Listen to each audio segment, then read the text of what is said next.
Welcome to Band Talk with Charlie Mangini and friends.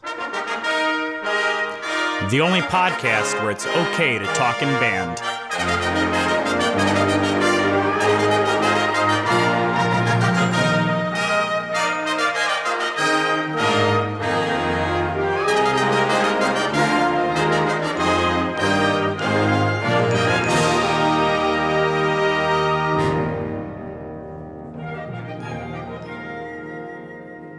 On this podcast, you will be able to hear conversations with some of the greatest names in wind band conducting, composing, and arranging. We'll also visit with great college, high school, middle school, and elementary band directors to get their thoughts on various aspects of being a band director.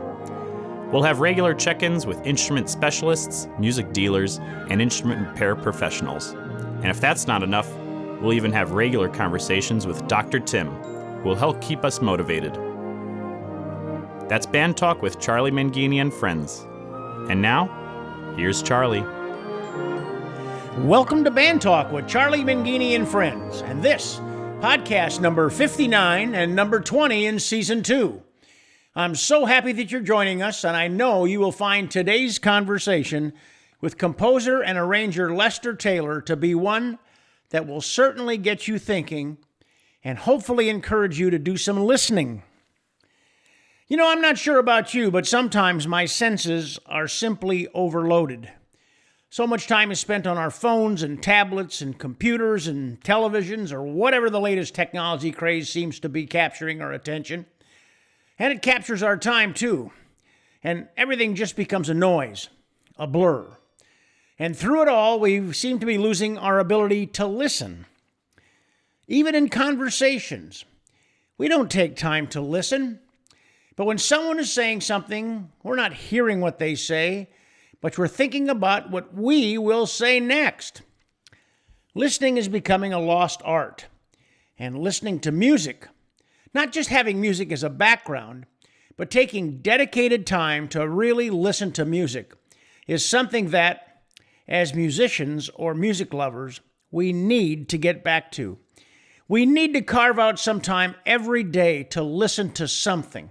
And I'm not talking about just listening to the latest band releases or trying to find that next piece you want to program on your spring band concert.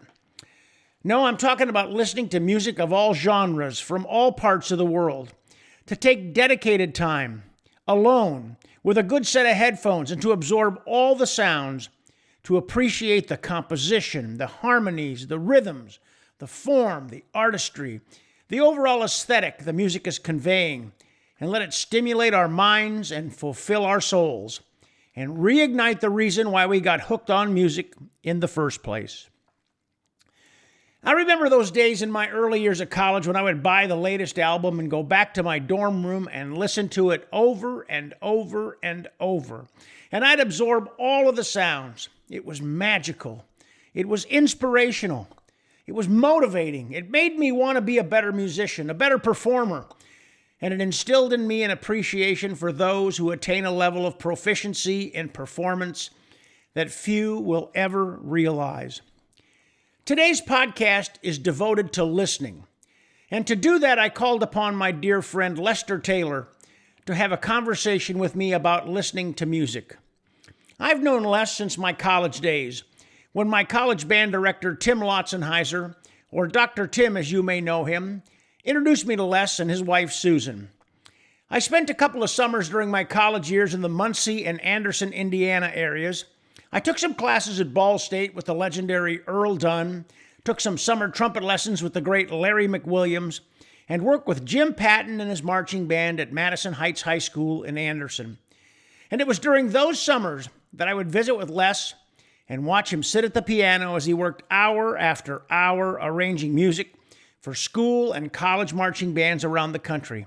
And I still remember him playing a chord progression for me, and then another one, and then asking me which one I liked better. I still remember the wall of record albums that he had to his left, and I remember listening to music with him, and today he shares with me so many new recordings and performances that he discovers one way or the other, and most every time I am just brought back to the importance of listening to music, to discovering new sounds, new composers, new performers. This one's a special conversation for me, and I know it will be one of your favorites too. So get ready to join us right after this word from my friends at the Eastman Music Company. Band Talk with Charlie Mangini and Friends is made possible through the generous support of the Eastman Music Company. From the first student instrument to the professional heirloom, Eastman Music Company is committed to crafting the finest instruments for musicians throughout the world. For more information, visit eastmanwinds.com. Well, this is going to be just so much fun because this is one of my most favorite people in the world. And the last time I had him on the podcast was March 9, and I'm not sure I ever laughed so hard. In fact, I think my sides still hurt.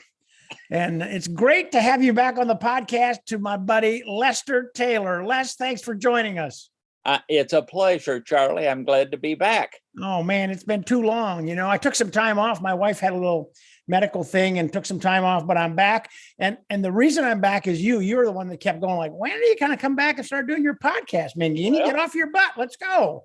I enjoy it all the time. I loved last week with Paul Murtha. That was great. Yeah, he was great. He was great. I got a good one coming up this week too. It's gonna be out hopefully pretty soon here, later today, maybe.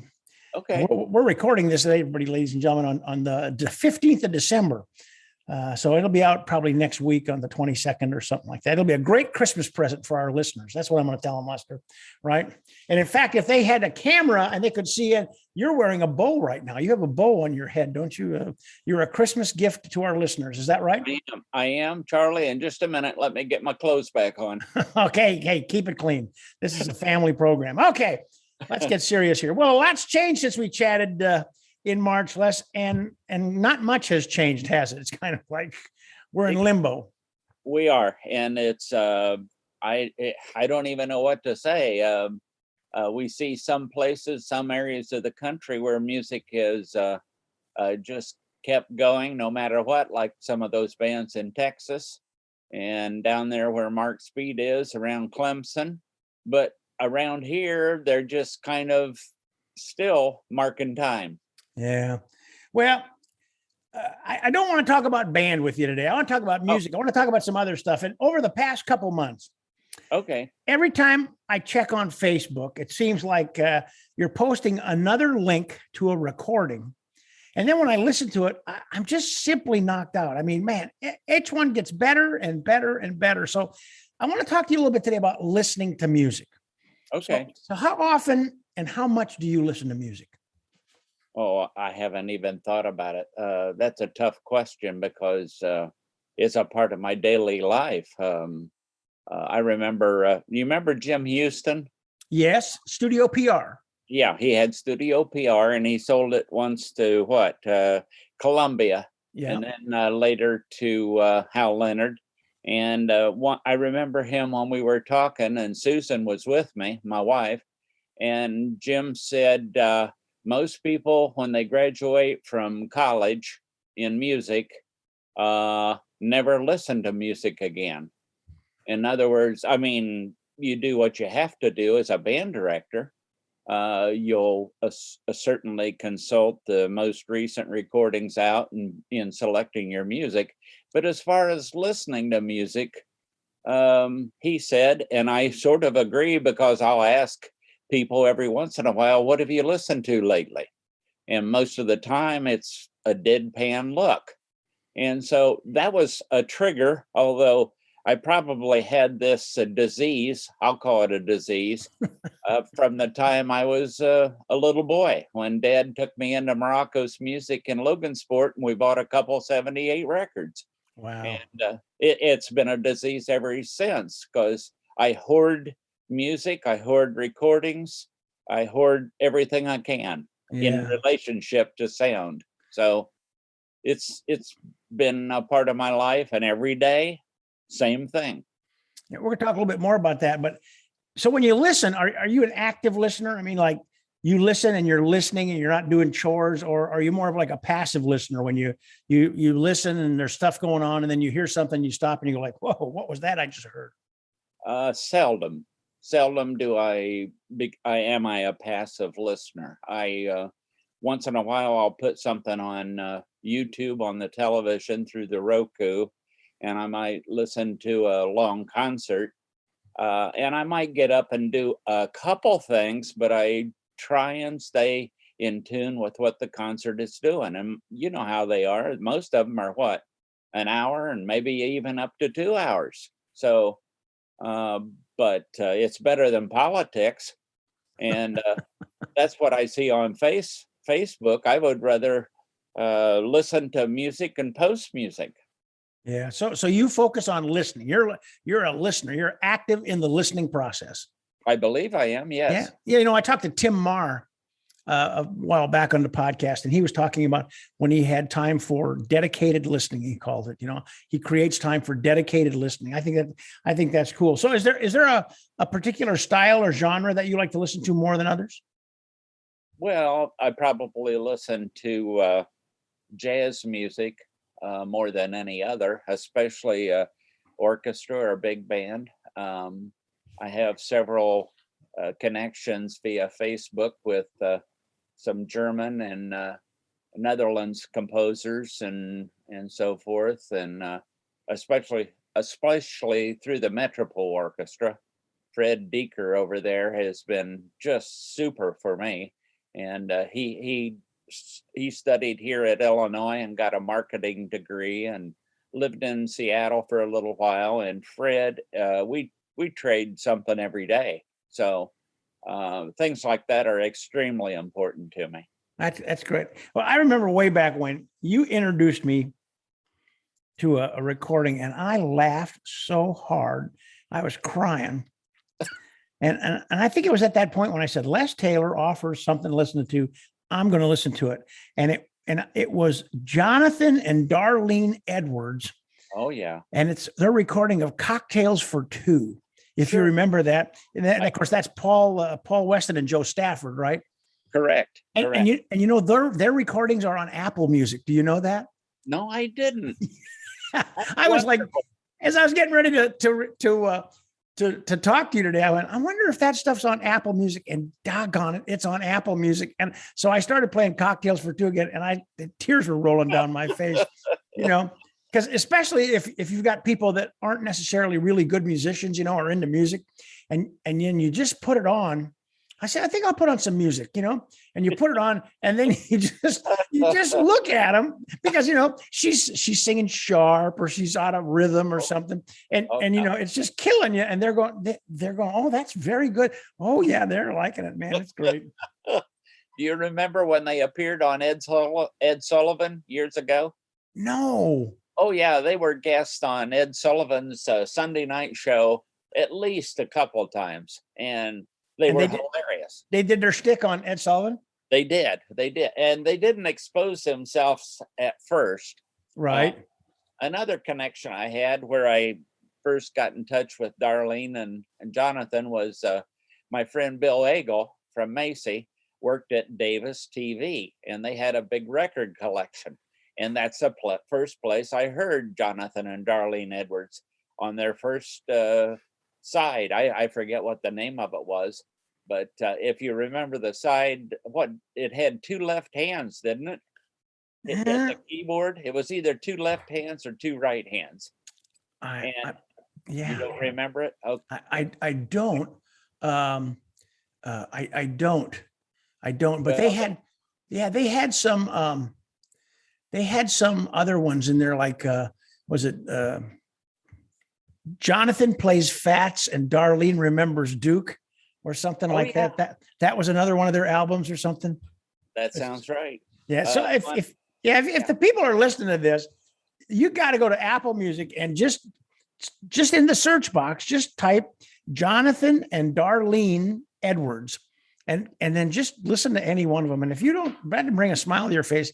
It'll sound like your band probably sometimes. They're playing sharp and flat and out of tune and stuff like that. Well, but it takes really talented musicians to pull this off. Which they were. Yeah. Have you found any other gems like that lately? Anything to really sit back and just, it's been tongue in cheek?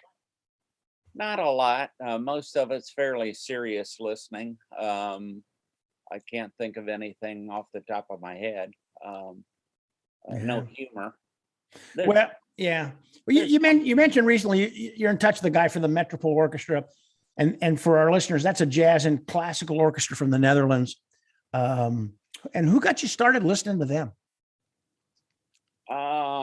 I would say I probably connected when I bought my first or second Metropole Orchestra side, and one of the first ones was with the great tenor player Zoot Sims. Wow. And there were several fine American related jazz artists that recorded with them. Clark Terry did. Mm-hmm. Let's see who else. The Manhattan Transfer has. All kinds of groups have recorded with them. Shaka Khan. There's a lot of popular things now. Things that really cut the edge as far as that style with pop music. You've heard of Collier, right? What's his first name? Oh shoot, is it Joseph? No, not Joseph. Oh shoot. You mean with the Metropole? No, well, he's done a lot with the Metropole. No, I don't know. No. Oh shoot, You'll think of it. Okay. Yeah, but no, they're and they got a ton of stuff on YouTube. People can go to YouTube and listen to them. Definitely. Yeah, and it's good and it's very high quality. And boy, they play and their arrangements are just killer.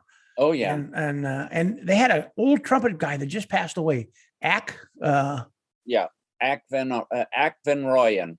Man, he was a player, man. He was so smooth. He was soulful. Oh yes, beautiful player. Beautiful player. He was another connection. He was a guest with them once, and I got a hold of his email somehow. This was before I knew Fred, and I wrote to him online, and lo and behold, we started a friendship, and he sent me a copy of that album I was looking for. Later, I've been able to find it and make it permanent in my collection, but it's just some of the best, and that was a great relationship. I'm so sorry to see him pass. He was 90, 91? 91. 91 years old, man. That's great. So, Les, when you listen to a piece of music, like, what do you listen for? Like, what are those things that you're listening for that jump out at you? Well, the arrangement, of course, is what I usually listen for, unless it's an original composition. I'm trying to think, what do I listen for? I listen for, just like we do when we listen to Stravinsky or anyone else. We listen for the melody. We listen for what's going on inside, what kind of things are happening with the inner voices. I listen to it all. Sometimes I have to go back because I missed something, but most of the time I can hear things pretty quickly. Well, that's because you got ears like I've never heard before in my life. You know, it's like, I mean, you can hear into things so fast. Yeah, you're amazing with that. Thank you. Thank you. I have trouble sometimes hearing a door slam, you know. Not sure. I remember being in a high school band once, right? And actually the door did slam and the kid looked up and he says, well, what was that? And I said, it was a door slamming. And so he couldn't hear a door. That's great music right now. Oh man, no kid. Yeah. So what are those things that distinguish a great performance from a good performance? Ooh. It's the way it's recorded and mixed, probably. And I've talked to I've talked to Fred, I've talked to a lot of people about this, and none of us seem to come up with a real good answer to your question. There's something about the recording and the way it's mixed. If I compare that to, let's say, Wynton Marsalis with the Jazz Orchestra at Lincoln Center, or I compare it to the Big Fat Band with Gordon Goodwin, right, or many other fine groups here, I don't hear it the same as I hear most of the European and groups, whether it's not just and excuse me, I'm getting tongue-tied here. Not just the Metropole, but look at all the individual bands there, and also in Europe, in Germany. Look at the SWS or SWR big band, the WDR big band, the NDR big band, and it just goes on. And I sort of feel like there's more going on there in this respect than there is here. And I ask people about it. Like when I was in college, we'd have reading sessions. Some of the guys I'd know would get together, and they didn't have a performance in mind. They just got together to play.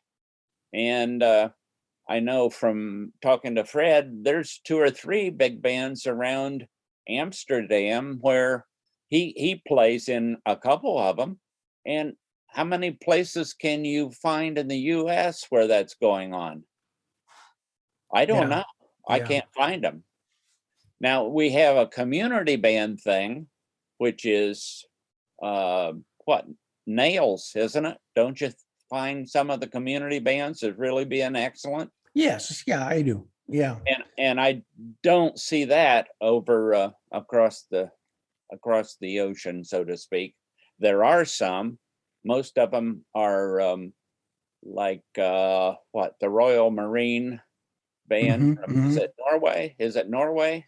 Can you help me here? I think it is Norway. Yeah.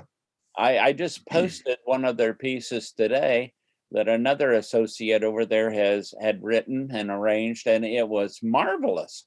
So, but I don't see, like, we've seen guys at Texas bring their community bands in, remember? Right.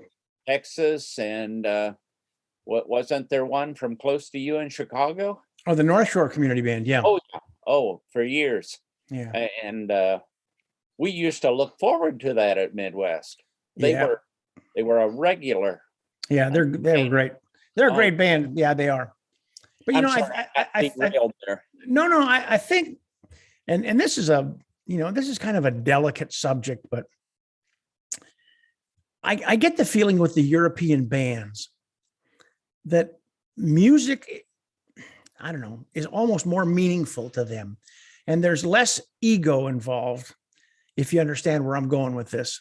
I do. I mean, whether that ego is from the podium or from whatever, or ego in terms of we've got certain benchmark pieces in the wind band repertoire, and by God, if we don't put another notch on our belt by playing this, then we're nothing. And I think maybe some of those groups that you talk about maybe take some more chances, and they broaden their palette a little bit more, and it's a lot more about the music and a lot less about the person. What do you think about that?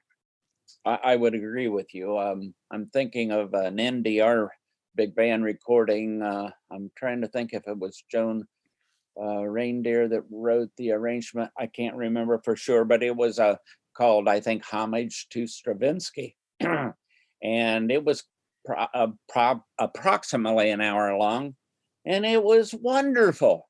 And I put it on Facebook, and I don't think anybody listened to it. But that's okay. We all have different taste.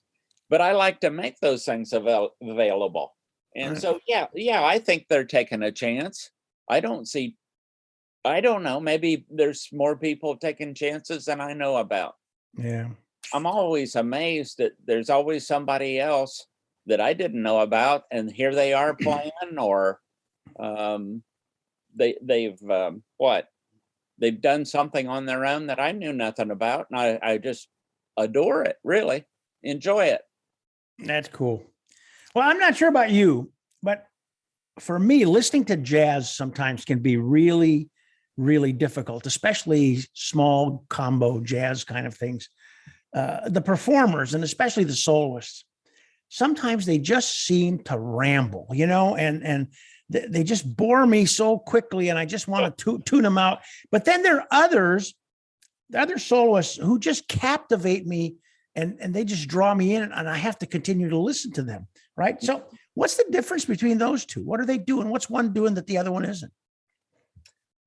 I think that some of the smaller groups are relying on the stalwarts of the jazz improvisation era, like Coltrane or Miles Davis or whatever. And there's been some good documentaries come out recently. I just finished one on on Cole or Miles Davis, and it was wonderful. And I got more out of that than listening to some of his music.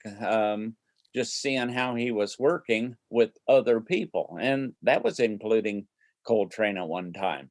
So, have you listened any to Emmett Cohen?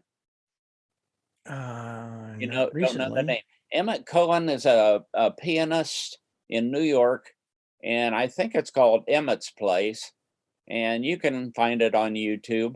And he'll have a guest with him now and then, and he'll usually start out very simple, almost lackadaisical in playing something. It'll usually be something and he'll probably play this for 10, 12 minutes as an introduction to his show or program.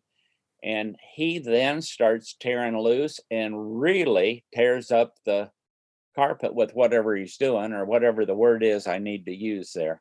But he's excellent. He's had some vocalists on at different times. He's had trumpet players on at different times, but it's basically just he and his drummer and bass player. And he's worth checking out. I'm trying to think to answer your question. I'm not answering it, I guess. Well, I guess where I'm going with it, as the soloist is playing their improvisational solo, some of those guys draw me in, and man, I just am captivated. And the other guys, man, they just bore the living daylights out of me. They don't speak to me at all, And I was wondering if you could articulate a difference there. What's the difference between that? Charlie, I don't know. I wish I did. It's I think all of our listening has changed, and we've grown with it. You as well as I and everybody else that I know. But I'm not sure. I had difficulty in college listening to Handel or Brahms or Mozart. I thought I grew up listening to the radio in the barn when I was milking cows, and we'd listen to Bobby Darin singing Mac the Knife. And I got to college and I thought, what the devil is this? Mm-hmm. I took music theory and had no idea what I was doing.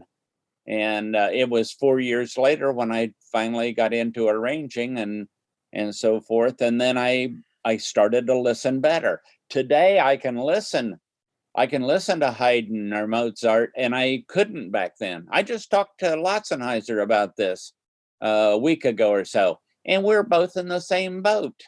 And I suspect you are too. Don't you remember things that you couldn't listen to 40 years ago and you listen to now? Yeah. One of my favorite stories, Gary Green. Oh, yeah. Just retired from Miami. We were judging a marching band festival at Chesterton High School in Chesterton, Indiana, for the late, great Al Castronovo. Oh, yeah. And Gary was at University High School in Spokane, Washington at the time. I remember. And he had just been turned on to David Maslanka's A Child's Garden of Dreams. Holy smokes. Right. He had just been turned on to it, and it revolutionized him. And he knew that with his high school band, and it was a great high school band, that he could never perform such pieces, and that he had to move on. He had to find a college job and get with more mature musicians. Right. And, Sure. And Gary is just so excited about this. And so we're in Chesterton, Indiana, and we pull into this Dairy Queen type place, and we're in the parking lot, and he goes, Charlie, he says, you got to listen to this, man. He says, this is the most incredible thing you'll ever listen. And I had one of those Sony Walkman cassette players when I had portable speakers in. So I set it up, I turned it on, I played it, and I'm listening to it about 15 seconds. And the next thought that went through my mind is, am I going to get peanuts or not on that hot fudge sundae? I couldn't hang with it. I mean, it was so far beyond where my ears were at the time. And Sure. then then 25 years later, whenever it was later, I'm working on my doctorate degree and I did this big term paper on it. So you kind of hit on this. As we grow musically, our ears grow and we're able to embrace more things, more sounds, more depth in what we're listening to and how we listen, right? Absolutely. You nailed it. Well, that's all we need then, Les. Thank you. Okay. See you later, Charlie. Shouldn't we get some pie and coffee? Oh my God. No. But yeah, we really do as we listen more and we ask more questions. But I think, the other thing is that you really are a dedicated listener. And we're going to talk a little bit more about that. But I do want to tell you about one of my former students, John Armato. In fact, he's going to be on my next podcast, the one that precedes this one, by the way, ladies and gentlemen. Yeah. I've seen him on Facebook. Yeah, he was a drummer in my high school band, and he is a big creative strategist for this big PR company. And the kid's brilliant, but he's always played drums, and he finally pursued his dream, and he cut his own CD called "The Drummer Loves Ballads." You've probably seen him advertise "The Drummer Loves Ballads." Great title. Oh, and it's really a wonderful, wonderful disc. But he opens it up with a little dialogue, and the dialogue basically is, "I'm a drummer. I went to a jam session as a high school kid, as a young musician, and playing a jam session." And he says, "Of course, the purpose of a jam session is to see who can outplay who on the stand, right?" Sure. And he says, we got to a point, and the tune ended. And he said they were playing Cherokee or something like that, and the tune ended, and the guy says, turns to him, the guy leading the jam session, and he says, "Anything you'd like to play?" And he says, "I said, how about a ballad?"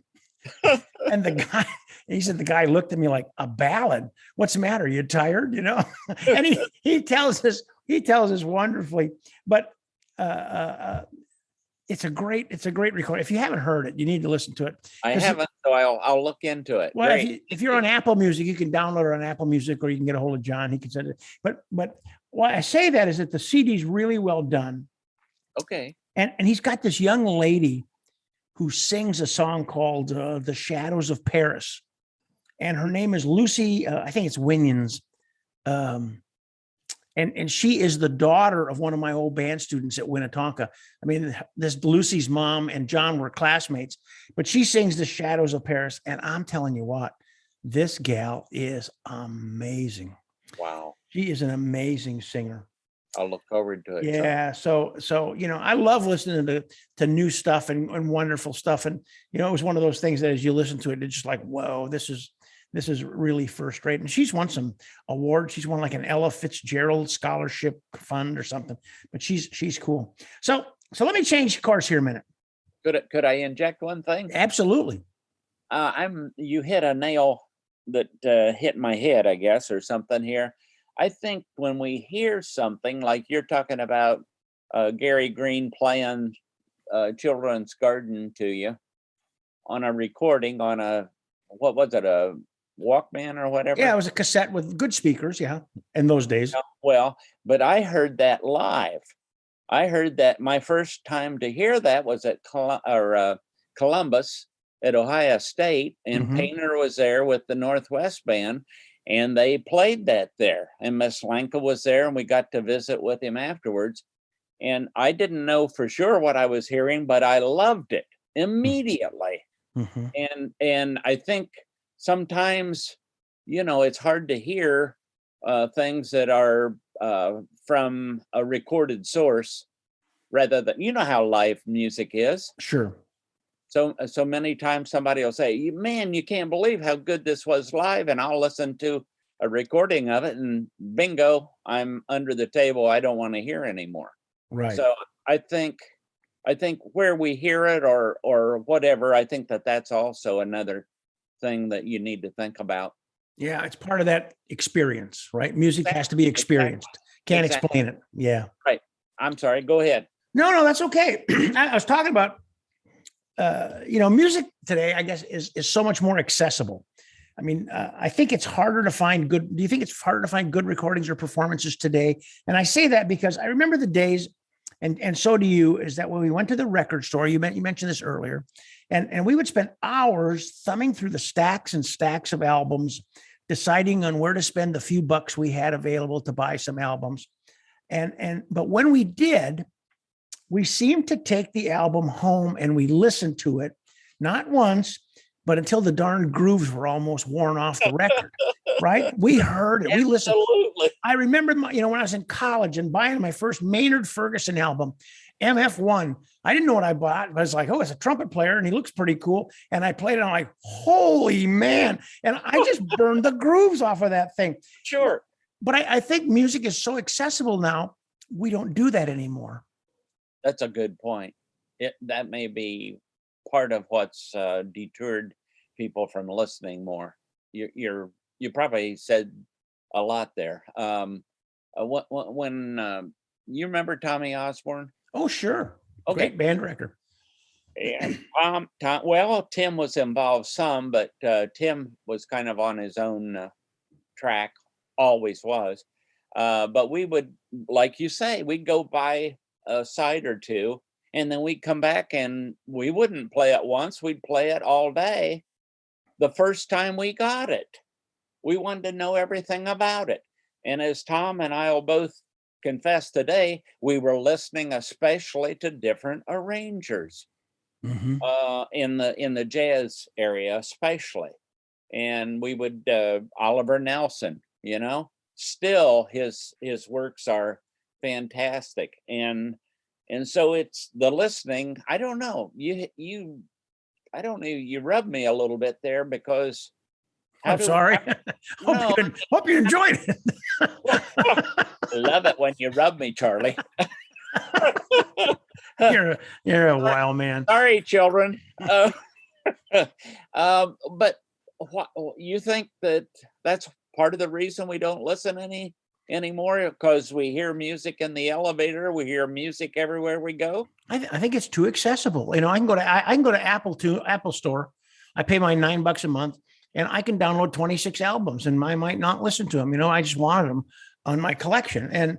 But when we used our hard-earned money, what was it, $18 or $9 or $12, whatever it was, and we brought it home, we had something tangible in our hands, and we put it on the record player, whatever it was, the turntable, and we listened to it. And gosh, that was just magical. But you listen to it again and again. I remember when I was in college, buying like an Emerson, Lake and Palmer album, or Pink Floyd's Dark Side of the Moon, or Buddy Rich Big Band, or Woody Herman stuff. It's like we just burned we knew the arrangements. We knew everything they were doing. Yeah, you're right. Dr. Sherman at Ball State, one of my composition teachers and professors, and Morris Knight too, I should give him credit, always said, Lester, quit buying records. Go buy the music. So you can see, not only listen, but so you can see what's going on. And that changed a lot of my habits also. And because of being an arranger, composer, it meant a lot too. I don't know whether that's worth 2 cents to you or not. No, you know what? You had told me that story a long time ago about your composition professor telling you music. And I'll tell you why, because I was at the Midwest Clinic and I was teaching in Olathe, Kansas at the time. And I had just started working on my doctorate degree. And I went to Carl Fisher's Chicago. Oh, yeah. On Wabash Avenue, where Maury Rhodes, who ended up being my dear, dear, dear friend, was working. He was the best, Charlie. Huh? He was the best. He knew. You could ask him a question about any kind of music, especially a solo or ensemble, and Maury knew it. Oh, he's got some great stories. He said, I knew the whole inventory, Charlie, and guys would call and they go like, do you have air for band? And he'd go, no, we're sold out of that. And the guy goes, well, can you check? And he'd go, sure. And so he said, all I would do is I would put the phone down next to me.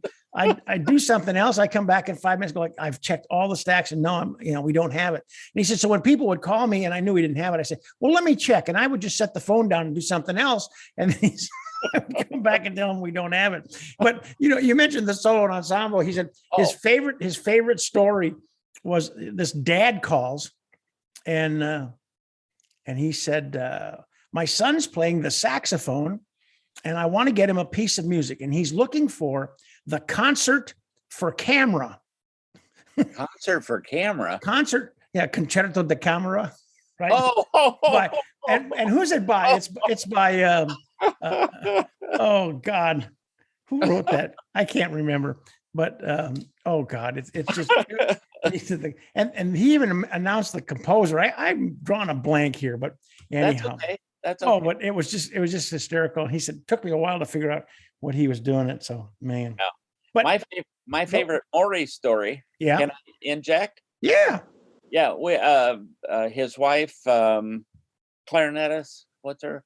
Ruth Rhodes. Ruth my old Rhodes. girl, Ruth. She and Maury were driving us to one of your dinners. Yeah. After your Midwest performance Friday night. And I remember we were talking about all this Viagra commercials that were getting hot at the time. And where you'd say, if you took Viagra, why you better watch out, because you might Right. you might be exposed or something. And Maury said, if I got into that, I would put my raincoat on and go right downtown. I thought that was great. Maury. Oh, Yeah. So, but I'm going way back to this. You told me about your professor. yeah. So Yeah. that year I decided I was going to get myself a Christmas present. And I went down to the Chicago Symphony store and I bought Scholte's complete set of Mahler symphonies. Oh my goodness. And then I went to Carl Fisher and I bought scores to all of Mahler's symphonies. Oh, wow.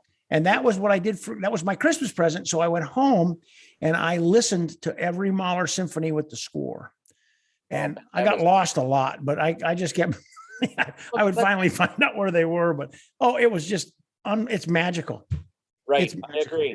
How many things did you find in the recording, Charlie, as you're watching the score that doesn't appear in the recording?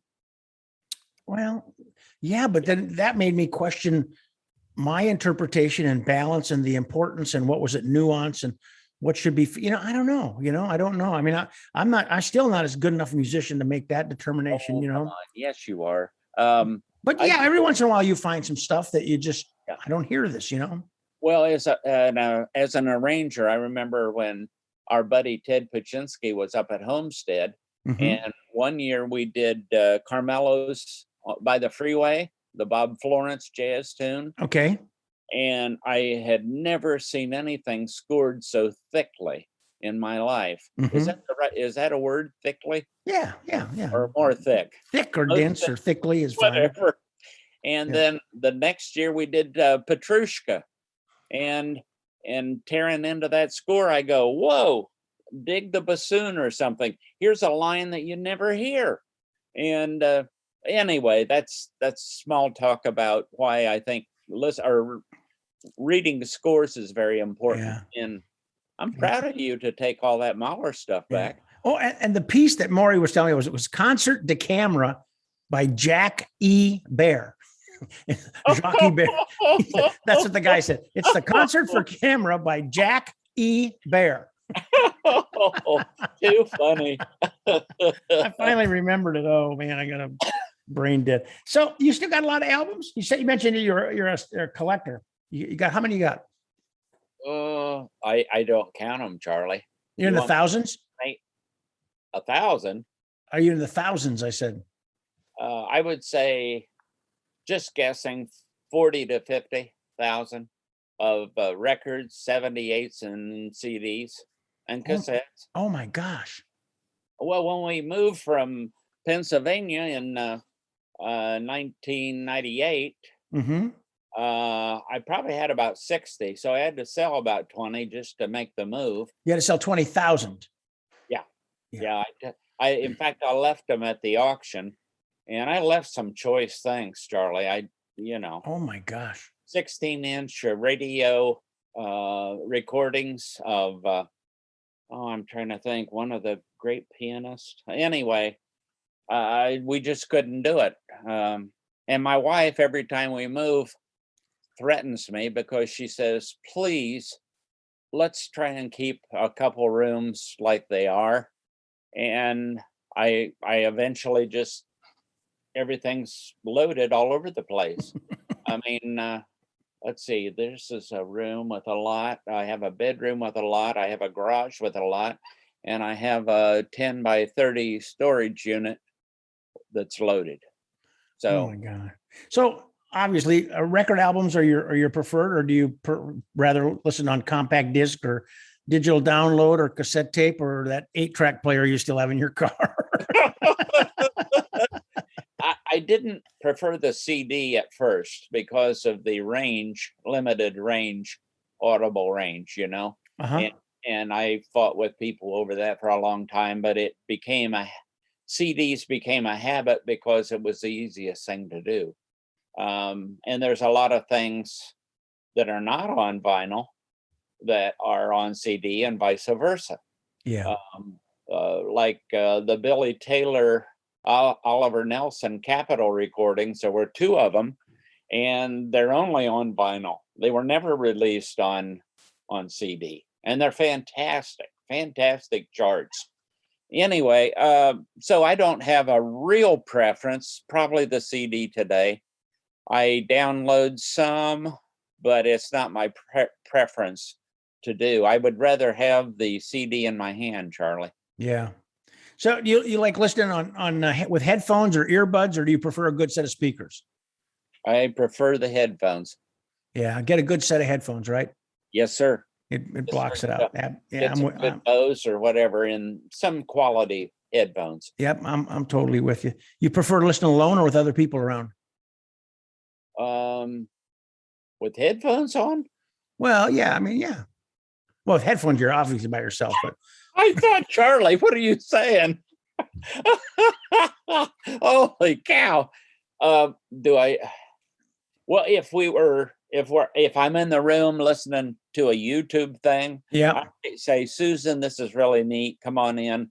But she doesn't care for that much. She'd rather watch, what's that, where they fix up houses and stuff. The House Flippers show. Now, I can't stand it. No, I can't either. So she'll be in the back watching them flip houses, and I'll be out there listening. No, I listen by myself. I love to have people listen with me. Tim will listen with me once in a while, but not often. I love having people listen if they shut up and listen, and then you can talk about it when it's over, right? Exactly. Tim's that way. Have you ever listened with him? He's very intent on listening very closely to what's going on. He doesn't talk at all. He absorbs completely, just like you would. Yeah, Tim's a lot smarter than he looks. Oh, you said it, I didn't. And he looks very smart. Okay, last question, Les. Okay. If you had to take a couple of recordings with you to the desert island, what would you take? Oh my, Charlie. I know. It's one of those. What do you mean? I mean, you can't take all 50,000 unless you got a really big boat, right? So I don't even know where to start. I would probably take Stravinsky's Firebird as one because I dearly love all the different sections of that, and the ending's one of the best endings ever written. Let's see, what would be the second one? Maybe a Vandercook recording. Oh yeah. Probably it would be either Shark Attack or Pass the Sherbert to be Herbert. Oh no, how about Stick It? Stick It. That's right. My buddy. That was one of the best. It was good. It was fun. It was fun. We had a good time. We always had a good time. We're going to continue to have a good time. I look forward to it. I'm going to get up to Wisconsin and see your place. That's right. I got record albums. They're in boxes in the basement. I still have my Bang & Olufsen linear track turntable, man. And it is the bomb. Good for you. It is the bomb. And I got great speakers and I got great headphones, and yeah, it's really, really cool. Can't beat it. Can't beat it. I got a set, the old Victor Zajac when he was at Vandercook and he had retired. but he had that set of the Educational Record Series. Remember that they put out? Sure do. So I had the complete set. You want it? I'll give it to you. Right now? Yeah. Well, I can't do it right now, but I'd send it to you when I got home. No, you don't have to send it to me. Oh. When we come up, I've got most of them, Charlie. Yeah. I've purchased them, and I've got a bunch off of Don Lamb, if you remember Lamb. And, Yeah. it's like I said, it's a disease. I've collected most things. Yeah, but to kind of put a bow on this for us, it's really important for us to take time to listen to music and new sounds and get way beyond what and go search for things, right? I mean, like, you hear of something. I used to have this chart where I would hear of something, and then I would want to hear it, and then I would want to look at it, and I want to study it, then I want to rehearse it, then I want to perform it. I want to go all the way across the chart with it, and I think that's just so important. And I have a list. I carry a list of things that I hear about. Like, I wrote a couple down today. It's going to go on my list. The Emmett Cohen thing is going to go on the list. I want to hear that Zoot Sims recording you talked about with the Metropole Orchestra. That's going to go on my list of things I want to hear. And I think it's really important for us to continue to grow, no matter what the age, but to continue our musical journey. And man, I know you're on it. I love it. And I think I got more serious about this after the political situation that we've had over the last 17 years. And I don't mean just Trump, I mean way back. And when I finally made a decision not to participate in that on Facebook, and I only post maybe a little joke or some humor or a cartoon and music.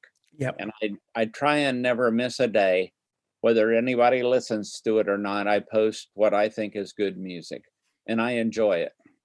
And we enjoy the posts. So keep posting, Lester. Okay, will do, Charlie. Thank you. Okay, and give Susan a big hug, and God bless you, and Merry Christmas and Happy New Year, buddy. And same to Wanda. We love her. Okay. Thanks again, Charlie. Thank you, brother. We'll talk soon. Yes, sir. Thanks again. Bye-bye. Bye.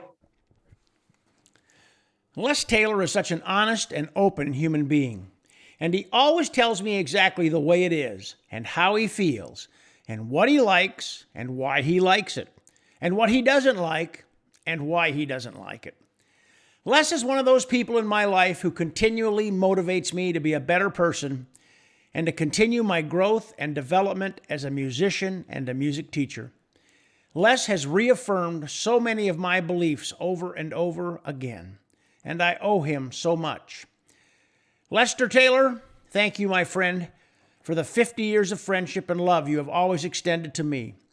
Hearing your voice and exchanging ideas is always a special time in my life, and I can't wait to do it again. Well, that's Band Talk with Charlie Mangini and Friends. Please tell your friends and colleagues about Band Talk with Charlie Mangini and Friends, available on Apple Podcasts or wherever you listen to your favorite podcast. I'll be back with more great conversations, but for now, this is Charlie Mangini saying, thanks for listening. Thanks for listening to Band Talk with Charlie Mangini and Friends. If you would like to send a question to Charlie or have a comment, please send an email to bandtalkcharlie@gmail.com. We hope you will let your colleagues, students, and friends know about Band Talk with Charlie Mangini and Friends. Thanks for joining us, and we look forward to being with you again soon.